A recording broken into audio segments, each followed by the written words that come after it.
Jangan lupa subscribe channel Pewarta TV.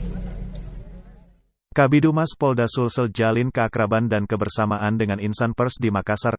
Kombes Pol E. Zulpan mengundang insan pers di Makassar, baik dari media cetak, elektronik maupun online. Bertempat di Warkop Kanrejawa, Jalan Boulevard Makassar, hari Jumat tanggal 22 Oktober tahun 2021. Acara ini tetap mengedepankan protokol kesehatan dengan mencuci tangan dan memakai masker. Acara ini digelar guna mempererat tali silaturahmi dan kebersamaan antara jajaran Polda Sulsel dengan insan pers, terang Kombes Pol E. Zulpan. Lanjutnya, jurnalis dan Polri merupakan sebuah mitra kerja yang saling membutuhkan dengan peran masing-masing. Kombes Pol E. Zulpan juga menyampaikan agar insan pers memberitakan kegiatan-kegiatan Polri, serta dapat menangkal berita-berita hoaks dan menginformasikan kepada masyarakat yang sebenarnya, tutur Kabidumas.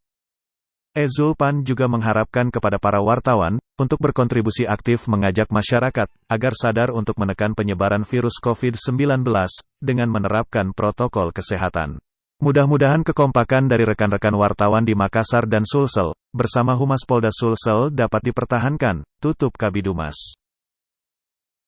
Demikian kali ini kami wartakan, kru channel Pewarta TV melaporkan. Salam Pewarta.